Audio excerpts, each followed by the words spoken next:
balancing work and family. And my experience is balancing is a ridiculous thing. Because depending on what's happening at work or depending on what's happening with your family, you tend to focus on different issues and concerns. And I will comment on some of the remarks I made in the keynote about the necessary need to shift and the assumption that being on automatic will achieve your outcomes that you hope for. Truth is it won't. And too often our children are growing up so quickly and all of a sudden their pajamas don't fit. Have you noticed? And how those changes occur and how we can best take moments to be present in their lives. So celebrate family, life, and work. Forget about juggle and balance is my view of the Grand Canyon, if you will go with the message from earlier this morning. So balancing work and family is about control. You can only control yourself, and I think that's a problem because I happen to know all the answers and I know what's best. And it isn't about that. It's about I have to do that for myself. Control of family and control of work is not in your control. Be attentive to what you can control. So the focus today will be on what are those things about which you can have an influence. And I think when you raise children, it is particularly challenging when you're little because you're very concerned about their safety. Do any of you have a 1-year-old? Well, it keeps them alive. Truly, they are a challenge in that they climb, they are curious, and I've worked with the Minnesota Poison Control, and the highest instance of problems with young children are children between 1 and 2.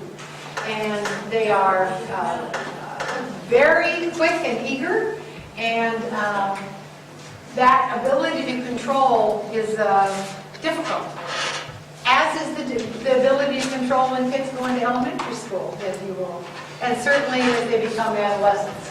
So, the control of self at work and with family requires cognitive or mental flexibility, and that's one of the executive skills about which I spoke earlier, to deal with change.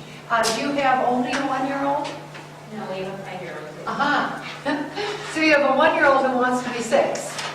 And that certainly requires flexibility. And that's the capacity to switch gears. And I think it's important if you are a caring parent or a concerned employee, you have this assumption that you can control both children or your experiences. And I know you've shared with me you work in a daycare.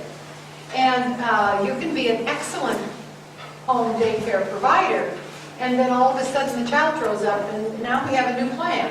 And so there is a need for flexibility. The ability to adjust to changing demands, priorities, or perspectives, and the recognition that things change. I have worked in businesses where all of a sudden they've changed the entire computer system, or they have a new program, and people just perspire. I just did a training downtown in Minneapolis of a organization, a business that runs online training. So their skill and expertise is computers. And they could not figure out how to connect me with their system. And I said, I thought this was your business, and they needed to be flexible. The ability to shift and avoid rigidity. And I think things are changing pretty dramatically now. The skills we had, the way we dealt with customers, who our customers were, has changed dramatically. When I call now, I may very well be speaking to someone in India about getting a hotel room in Des Moines. So the changes are complex, both at work and at home, and our children's needs. And what I mentioned earlier today, I think the book I mentioned about sugar, salt, and fat, just what we feed our kids is different. And we are so concerned about appropriate nutrition and being active. And I think the core to being able to manage your life is to pay attention, to know there's a plan B and a plan C. Actually, I thought about having cups that have plan D, plan E, plan F. You know, I could become wealthy selling all of these cups, because sometimes you're on plan M as you move through. So as I was thinking about this, I would, in preparation for today, one of the guides is work, leisure, and love. Is it work, or is it fun, or is it something you love, or about what you love?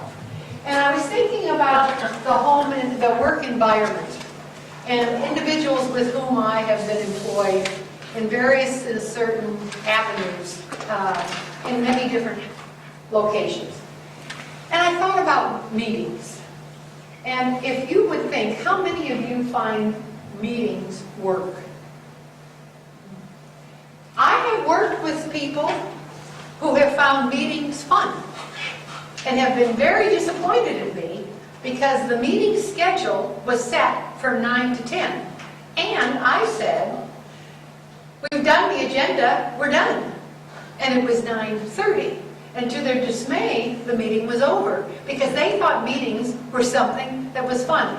I've been held accountable by a supervisor that I had because I told the supervisor I'm frankly kind of pleased when you cancel meetings because I can get my work done. And that didn't go over well. But to me, meetings were about work, and when you're finished, you're done. And there are people who find meetings something they really love to do. And they like the organization, and they like all the agenda making, and they just find it a pleasure. But their perspective is very different.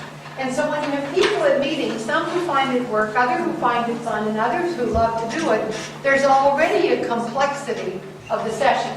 What about paperwork? Those people who work in early childhood or certainly in Head Start have paperwork that they find exhausting. I've also worked with individuals who find paperwork fun, and they love reports, and they enjoy all of the minutia, and others who just pile the paper up. I have worked with individuals who have office space that look, in my view, like a dump. And they're just, all this paper is piled up, and they know where everything is. Or they enjoy paperwork and they find it something they love. What about office space? Is it something you do at work, or is it a place you enjoy being? And there are offices and individuals in offices that have been in confrontations because their office space did not meet their needs. If you're a executive, you needed to have a window, and if you don't have a window, then maybe you're not an executive. Or I know of individuals who have been stressed because they had a pole in their office, and what's that doing there? Is office space about work, or is it leisure, or is it love? Is it a place you love to be? The other complexity, if some of you work out of your home, where is your office space? And do any of you work out of your home? How is that complicated? I love it. See? Did you hear? Excuse me. Can't let you go on. Did you hear what she said? I love it. Please go on. I didn't set her up. She just arrived today. It's my own space that's set up for me, and the window that I can look out to the front of my property. My kids hop on the school bus, I put them on the bus, I tune back up in whatever I wore down to the school bus, and I sit in my office, and I teach, and adore it. It's heaven on earth for me, and I realize I'm very fortunate too. Then when the school Well, bus you comes, also find heaven on earth, too. I mean, there are people who are in their office space and... Never ever thought I could ever get to that point. Wonderful. Well, thank you for sharing. That's my point. And if your office space is a prison, or is it heaven on earth? Is it something you enjoy? And I think you need to have a self-knowledge about that, and that you can be so open and share that and know that matters, but how is your office space? I had a German mother, and I was chased with a vacuum cleaner for the first 6 years of my life. And so I have this need for tidy. Me too. And so if the office space is in disruption, I will tidy it up so then I can work. But I've never thought of it as heaven on earth. There are people who travel. My husband traveled a lot, and it was for work. And I was home with the children, and he used to read a book every time he got on a plane. And I was just, and he'd say, I have to get another book. I finished, and I went, I want to read a book. and he got tired of eating out. and he found travel, you know, he's always in another hotel. And his idea of travel was work. I thought it was not only fun, but I loved it. But my travel was going to the doctor or to AAA. But how you travel, and there are individuals who are in their employment need to travel. Do you travel? Periodically. Pretty often. And do you enjoy it? Periodically. I don't care for work. No, geez, I don't want to go there. But others who find it fun, and you can almost see it in their faces when they're lined up, at the Delta airline. So there's a real difference of perspective with the different attitudes. What about conferences? There are people who find conferences just wonderful and interesting. And I've been to conferences where it seemed to me the whole essence of the conference was everyone was going to sing Kumbaya, and I didn't want to be there. I need stuff where I'm learning things. I need, and it's if it doesn't fulfill me cognitively, I'd rather be home in a closet with the door shut, reading a book that I like. So what? Is it leisure? Is it love? And there are people who go to conferences all the time, everywhere, but I'm very careful. Who's the presenter? Is it something that I will find useful? But when I go, I'm attentive and I listen. Others just like the social hour. They want to have big conversations over macaroni and cheese, and that's their interest. The other social events. There are often work social events in your life. Some people find you don't like. I'm going to take you to all my presentations. She's sitting there going, oh. So her enthusiasm for office space and social events are diametrically different. Some people find it fun. I'm not particularly good at social events because my opening line is, what do you think about Iran? Or how about Afghanistan? Or what are we going to do about Ebola? And, nobody ever invites me anywhere because it really, people would like just to have fun. They enjoy time with other people. But all I'm saying is there's a different perspective that gets in the way of control. All right. So now I thought about personal life with my family and how I relate with my husband and my kids, and I would like you to think. Think about outside tasks. When you do outside tasks at home, is it work? Is it leisure? Or is it love? All of the above.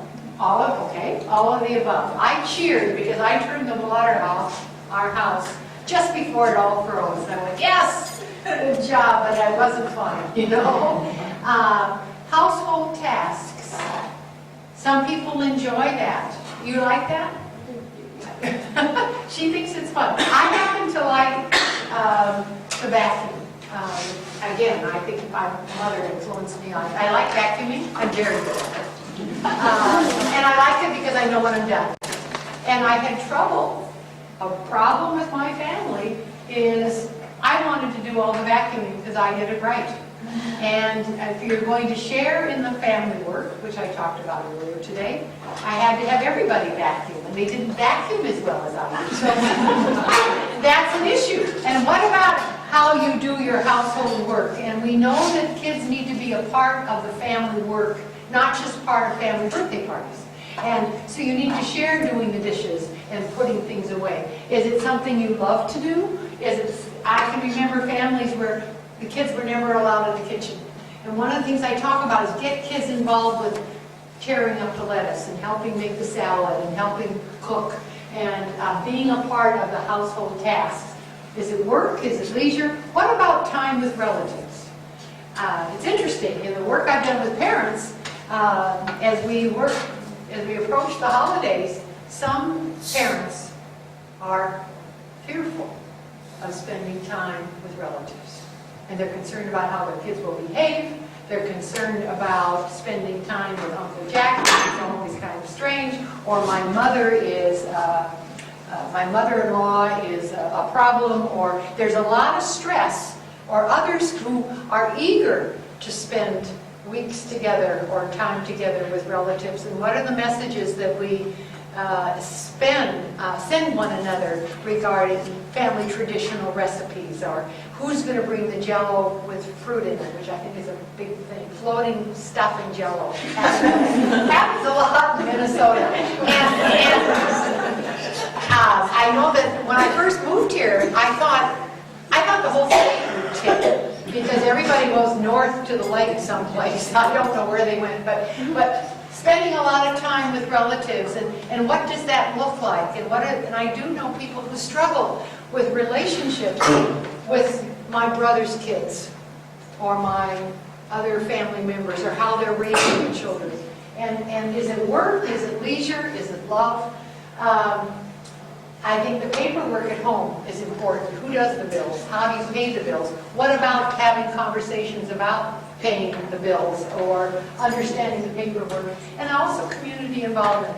I think there's a lot to be said about, are you connected to your neighborhood? Are you connected in your community? I think here, I have a sense that this school district promotes connections, and to have a day like today where parents come and we have a sense of community, parents working with school district administrators so that we can have kids succeed. But all of that attitude is different. And I might add, one of the struggles I've had is that my husband's attitudes about family life are not the same as mine. And I've already shared with you that mine are right. And so there is some discussions that need to happen, and I really believe having those discussions about home life, which I raised earlier, is about having a longevity of family functioning. And it isn't the structure, but it's how do we function, and how do we look at these questions about our family. And then to push it further, family or life, your personal attitude, which is the area that I think is very important, that kids have a sense that there is a parent hat. And if you're a single parent, as I mentioned earlier, you are the parent. But it's very important that if there are two of you living in the household as adults, or if there's grandmothers living there, that the adults in the household have a shared parent hat. Children are born with antennae. And they go, oh, here's Martha, I'll act this way. Or, here's Dad, I can act this way. And what we need, thank you for nodding, what we need is to establish a sense of parent hat that has similar expectations. It's the way when I drive to the expressway and we see, all of us on the expressway, see the sheriff or the state patrol come behind us. Everybody is driving perfectly in the speed limit.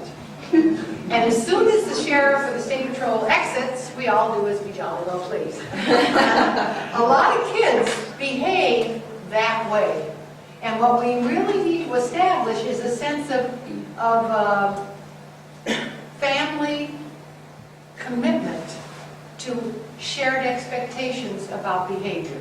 And so that we have a similar message about how we behave, so that when the kids grow up in their junior high school years, there will be a how we do it at home behavior, not just because the state patrol is in the room. Are you with me on the, thank you for not, and I find people, you're very attentive and bright, so First of all, let's start with children. I was home with the children when they were little, and I frankly found kids a lot of work. My husband thought they were fun, and he liked Candyland, which I thought was a stupid game. And we both loved the kids, but it was a very different relationship. And I took the kids to the doctor, and I was very involved in their day-to-day lives, and I took them to the Children's Museum, and Dave would come home and say, would you like to go to the mobile gas station? The kids would go, oh, fun. You know, there was a special connection that they had, and I'm not sure the work part of it. As the kids got older, he figured that out. And what the research says is that the at-home parent, be it male or female, understands the work of raising children. But if you're not there every day, I did a training for the Yellow Ribbon and the military families. And the gentleman who was in charge of the squad, he had all of the military, he was a general, or he had a lot of stripes. He said, being the father of 6 boys was far more difficult than anything he's ever done in Iraq or Afghanistan. And that at-home daily work with children and requires some focus. And yes, they were fun. There were moments they were fun. I particularly liked it when they were asleep. And I did love them. Thanksgiving. Thanksgiving can be a joyful time. It can be a wonderful time of family coming together, or it's a lot of work getting the turkey and cranberry and getting all that stuff ready and having everybody come. And there are tensions about comments that people can make at family connections and relationships that can be stressful. There is work about Thanksgiving, and in my experience is everybody goes home and the dishes are there. And it is fun, and people are excited about football. But we do love Thanksgiving. Camping. My husband thinks saying camping is just fun. And I understood in Minnesota everybody camps, and you need to do that, right? In order to be in the state. I think camping, I like plumbing, and that's the problem. Camping is a lot of prep, and there's bug stuff, and all the food you get, and the kids were excited, and while we were there, it was a good time, and then you come home with all the bug stuff, and there was a lot of work to camping, I think. But there was some leisure, and we did love it. Shopping. How many of you really enjoy shopping? There are people that you do. Just find it lovely.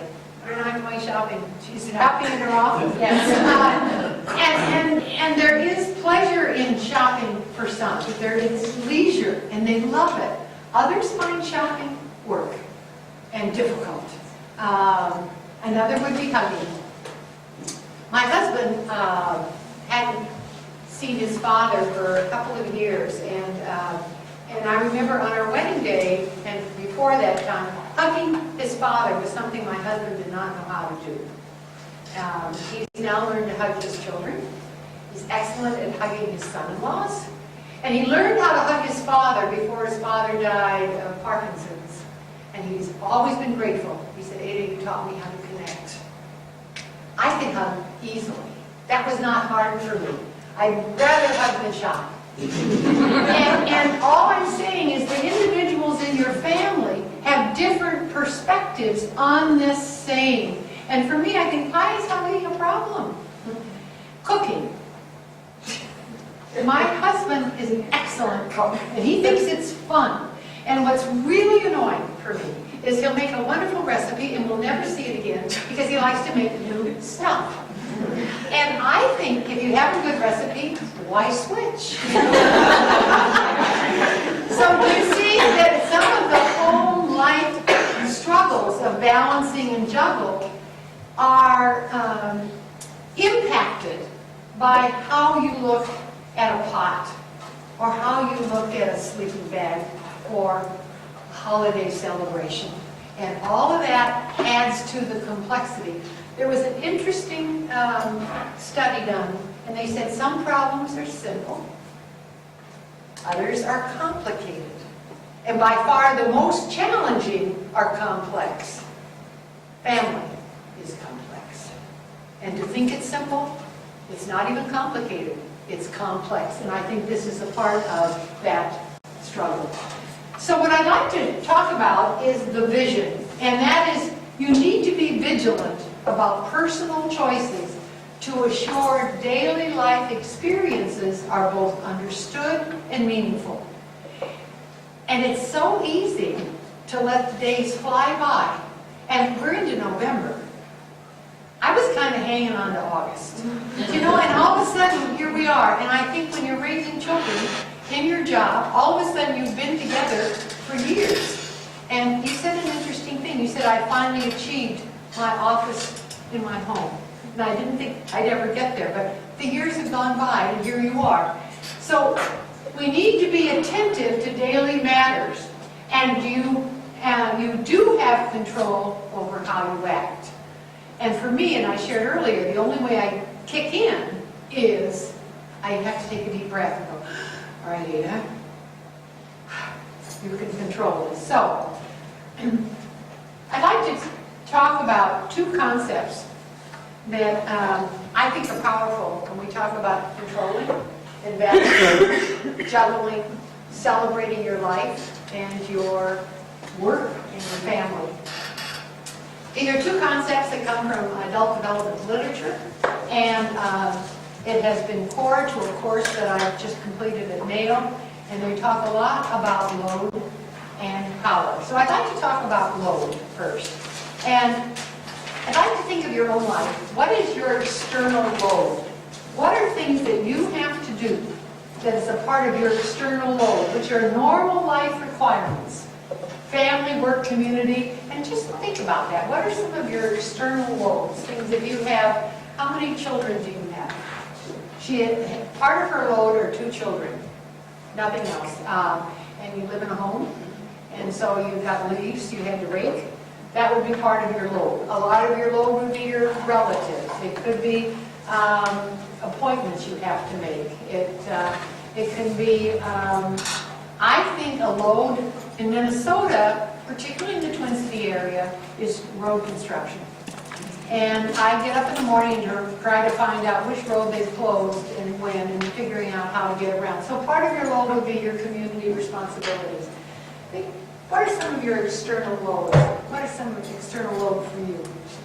For me, we have almost 5-year-old. A 5-year-old.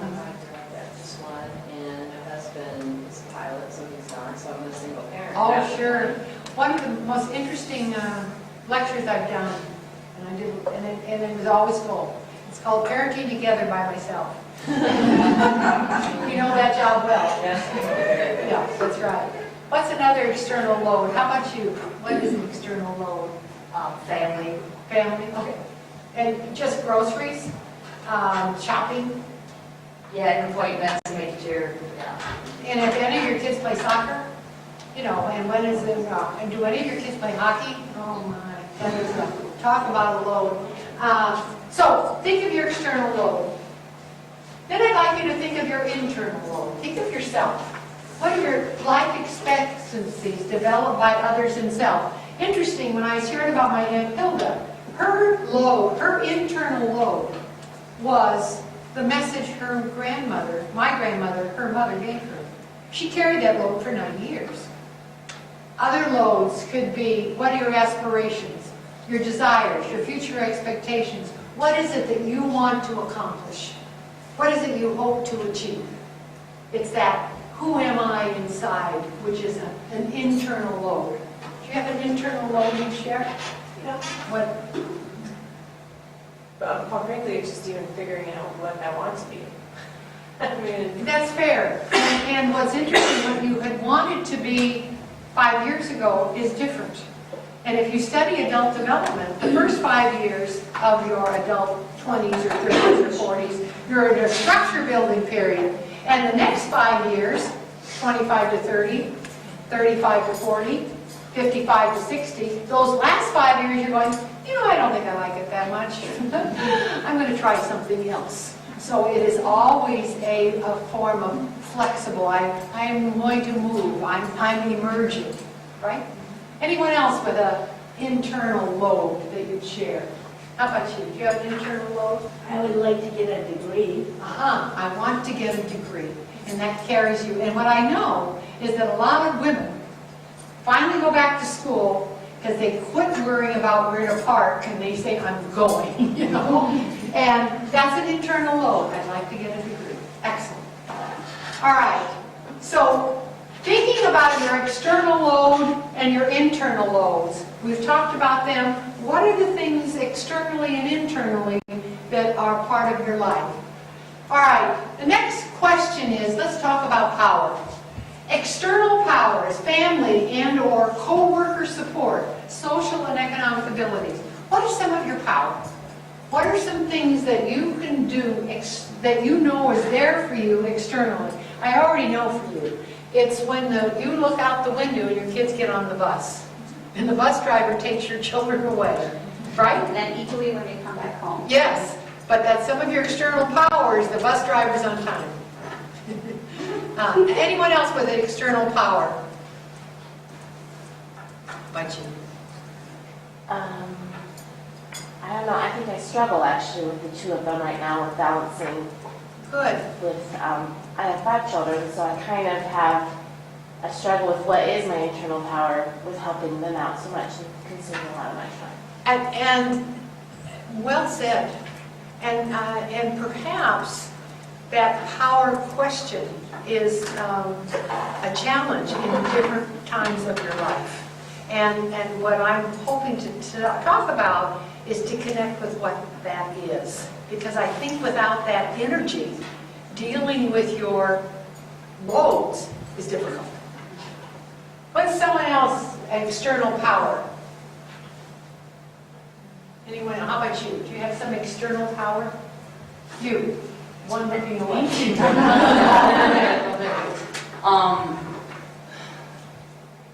I don't really know the answer to that question, I guess.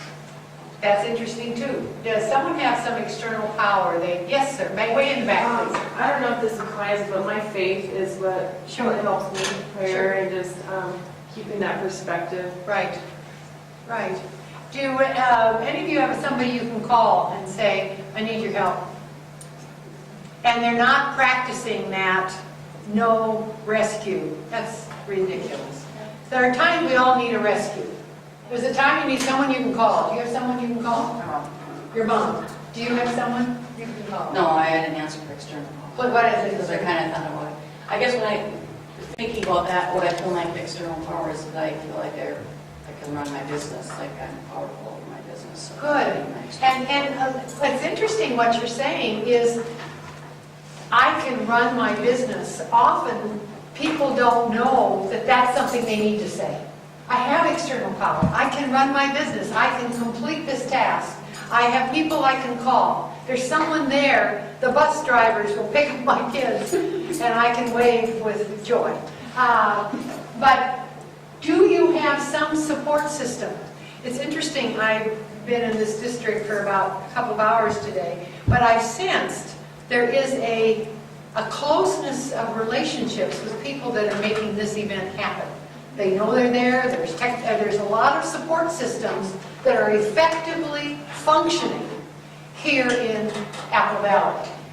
Internal power is acquired or accumulated skills, such as resilience or personality. So I'm going to come after you and ask, you said, I have internal power. You said, I can run my business.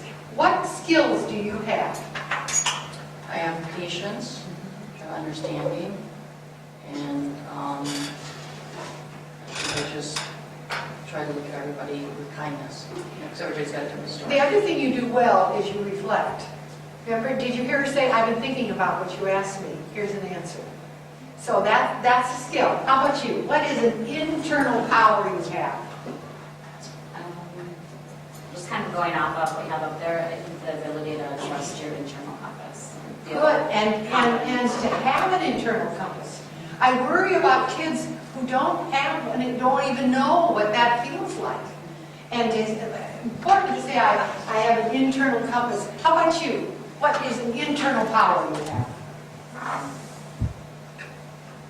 I'm optimistic. Optimistic. Good.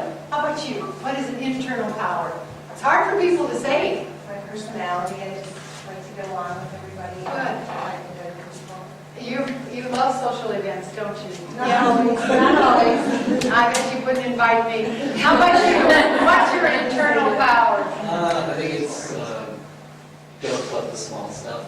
Good. And what's interesting about that power is your small stuff could be my big stuff. and my big stuff could be your small stuff. When I go to the Apple Store and they're helping me with my computer, I say to them, listen, I'm really smart in other areas. Because he says, this is really easy. I said, it's only easy if you know how to do it, But it isn't my area. A lot of people I can say that too. Tell me, what is the internal power you have? Flexible. You're flexible. Good. Flexible. Sir, how about you?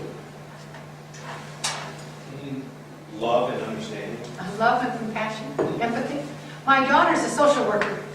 And she says, I can teach problem solving, teach kids how to get along. The toughest thing she works on is teaching empathy. Can you feel for somebody else? Have that connection. How about you, sir?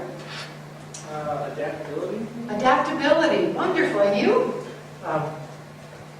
Not worrying about or small things, like not fretting about small things, and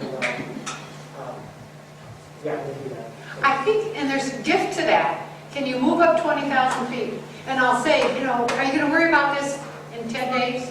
Are you going to worry about it? And how to, because I can become frantic about small stuff, and I'm going to have to call you up. In the back, what's one of your internal powers?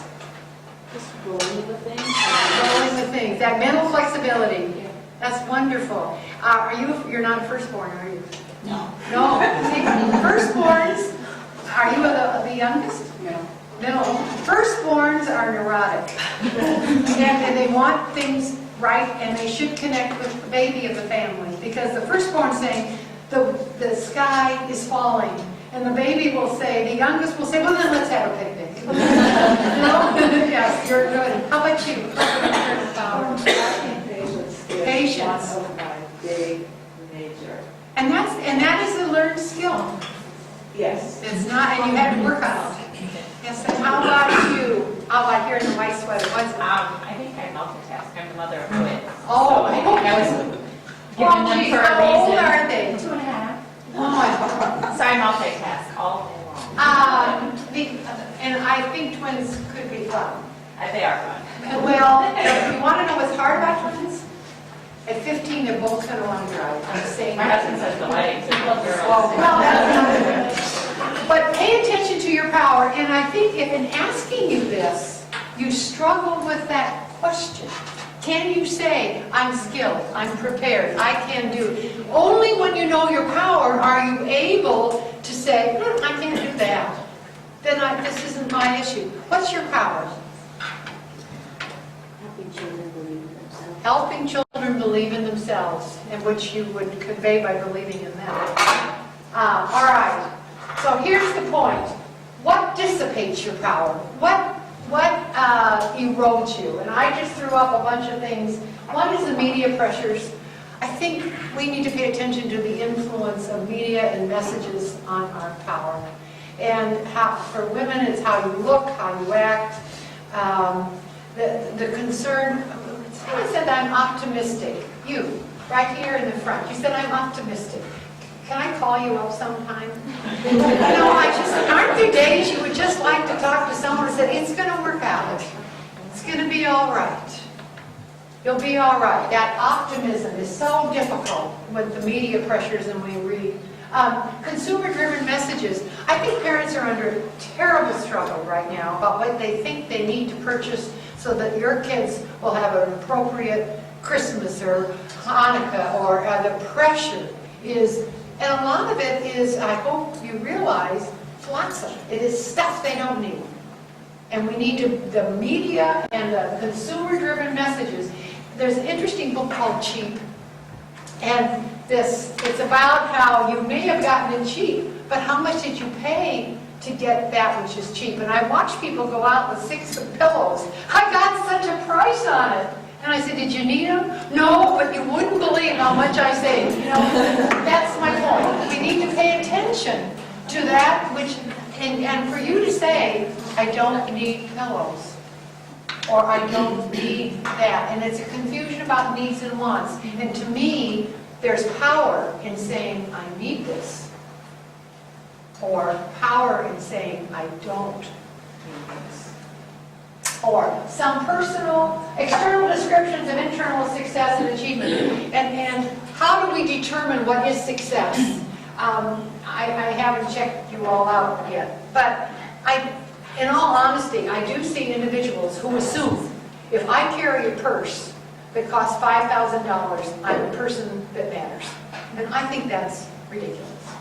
But there are people who measure who they are based on what is success and what you've purchased. And I've watched individuals wear shoes and I've been to the shoe store and I said, well, you can't walk in those. And the lady said, well, these aren't for walking in. And I said, well, what are they for? You know, I need shoes that can chase kids.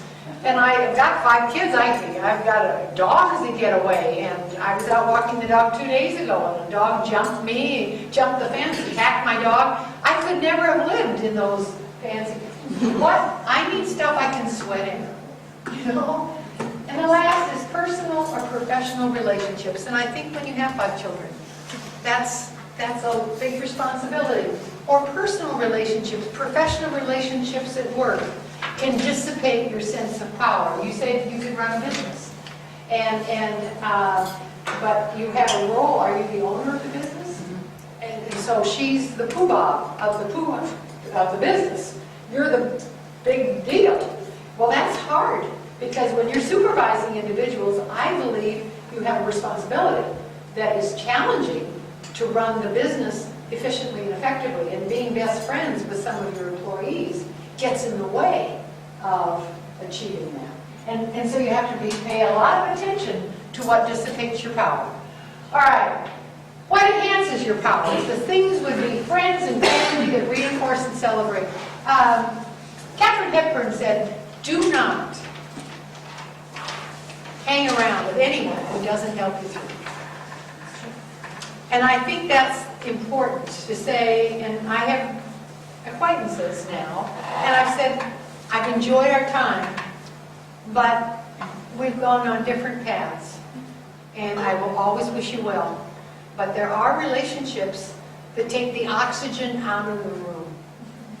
And I think that it's important that you recognize that relationships can either be a celebration or individuals who are exhausting, and others have suggested toxic. But find those who celebrate you. There's awareness of strengths and abilities and practice skills. And I think more importantly, we need to be able to verbalize and say, I can do these things. I can handle 5 kids. I can handle being the mother and responsible for these children. And in that alone, I'm still showing up. I'm still here. You know, I'm effective. And to be able to verbalize that, connection, awareness, and the stewardship of faith. And I appreciate the comment you said your faith was as a support for you. There's a difference, and I'm going to get to that, about spirituality and religion. And there is a faith in our todays and our lives. And what we talk about is complicated considerations to clarify power on focus and work, and life based on personal perspective. And this goes to the gentleman who said small stuff, big stuff. All that is important is that you manage to keep busy. Is not a healthy place to be. And what I mean by that, it reminds me of a gerbil. You know, someone who is running in those circles, but they're going nowhere and they're doing nothing, but they're very busy. And I have worked with individuals who are very busy being busy, but they've never accomplished anything. And I think that is meaningful. It isn't enough to keep busy. You want to enjoy, you need to decide what you like. And so to be busy in stuff that you're doing and accomplishing things. I'm a firstborn. How many of you are firstborn? Well, that's interesting. You know, I knew you were. I mean, firstborns make lists. And they check off lists. And firstborns often will make a list. And if they've done something that wasn't on the list, they'll write it on the list and cross it off. I mean, it is neurotic. It is. And the secondborn goes, what? Why? And I think to be busy, there is something about busy, and I can say, yeah, I did it. Yes. I just want to share something about that. So it basically you said exactly what happens in medical lab. Well, growing up, I did it even in high school, and I had a younger brother, and he would find my list, and at the end of it, write, get a life. Well, the younger brother doesn't understand. Right. The importance of list. Right. It's a different way. That's right. So what I'm saying here, it isn't enough to be busy and enjoy. You want some meaning to your efforts. Do they matter? And then to talk about how it matters and to say it in a positive, I think it's wonderful. This morning, are all the 5 children living with you? Yes. And did you serve them breakfast every morning? Yeah. Look at that. I mean, that's wonderful. Think of the Cheerios. We don't buy cereal. What? We don't buy cereal. Oh, you don't buy cereal. We'll go in a box that'll feed half of them. There you go. See, I'm a careful consumer. There's a lot to be, I mean, you've got a lot of power. I'm a careful consumer. I can purchase cereal and all the kids, and we're all here, still standing up. And those are meaningful, and those moments matter. So when we talk about the margin of life, and that's the term they use in adult development, it is more power means a greater margin in participation in learning. So what I'm saying, if you have enough power, it impacts your load. What is the ratio between power and load? Margin may be increasing. First of all, you can dump the load. You could say 5 kids, 3 too many, goodbye. Not recommended. Or you could. And you could decide, my load is such. I met a woman yesterday, 2 days ago, and her whole family's coming for Thanksgiving. And she said, I'm not cooking Thanksgiving. And she said, they're all coming to my house, and what matters is I want them all at the table. She's 80-something, and her kids are all coming for Thanksgiving.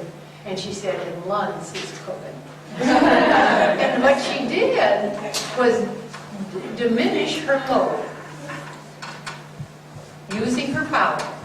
Because what she wants to see at the table, it's not about the turkey, it's about the kids. And you can say, we're not doing it that way this year. Or, I can't do that this year. Or it's about, you can decrease your load or increase your power. And a lot of power increase is about stating, I can do this. This is what I can do, or I'm able to accomplish this. Prioritizing work, life choices requires paying attention to your power and load.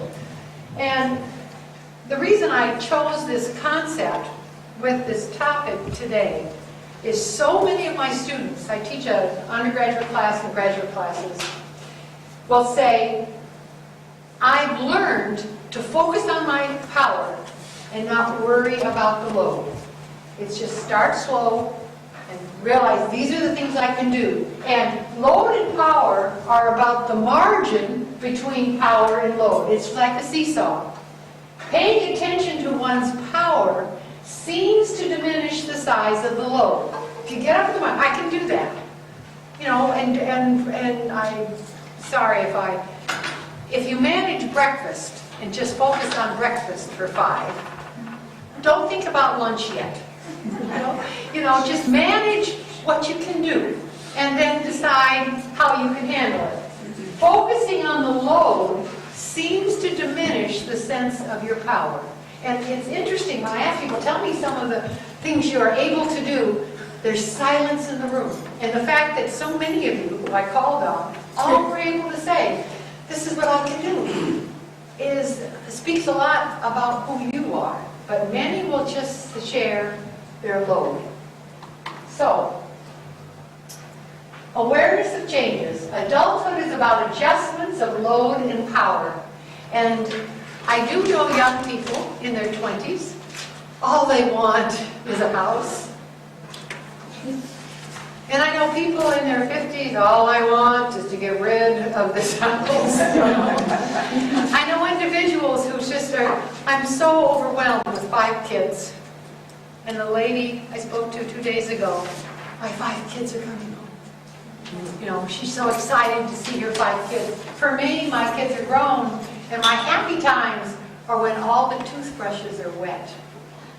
You know, do you know what I mean by that? They're there. My kids are there. So there's changes in your life as you move through adulthood, just like as we know with child growth and development. 3-year-olds are different than 8-year-olds. But as you, as an adult, in your 20s, in your 30s, in your 40s, those adjustments are about power and load. Successive stages of the life cycle require awareness and new knowledge, paying attention to your power and load. And this is my Uncle Frank, and he has since passed away. But my Uncle Frank was so involved with life and the birds that he loved, and he was a chemist and interested in his life, and he adjusted his power and load as he aged. Shifting as one ages allows attention to every day. A few other points about spirituality and religion. Spirituality and religion are not the same. And what I mean by that, spirituality is about awareness and honoring the wholeness and interconnectedness of all things. It is not about a religious perspective. Spirituality is about meaning making. And I think when you say, I can run a good business, a well-run business, in my view, there is some spiritual context to people working together in achieving a job. And certainly in a family, there are times when kids achieve or do some wonderful work, doing well at getting an A in their spelling test, or when they're twins, I learned, who's the one with twins? Oh yes, when they learn to drive. And hope good luck with your garage. Spirituality is about moving to a more authentic self.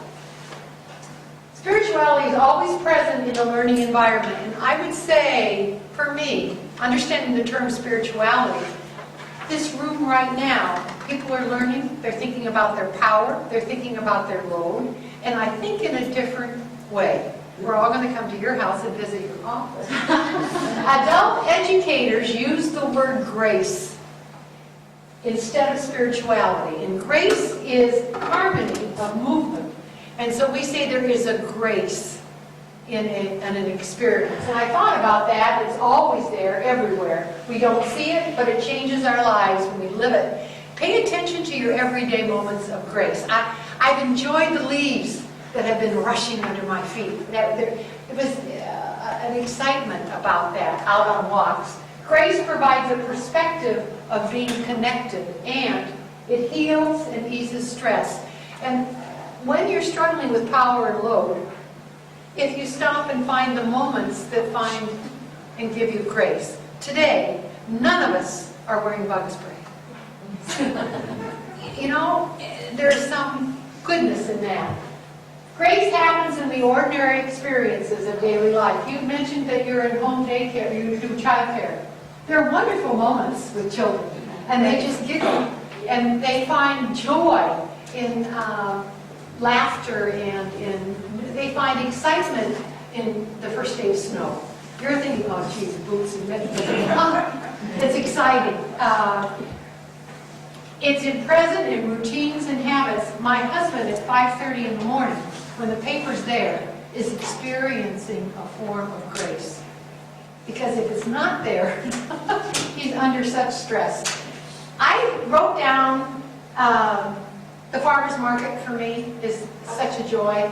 A child's playground, a reception after a funeral when individuals come together and share the wonders of this gentleman or this woman's life, the stories that they share, is a form of grace.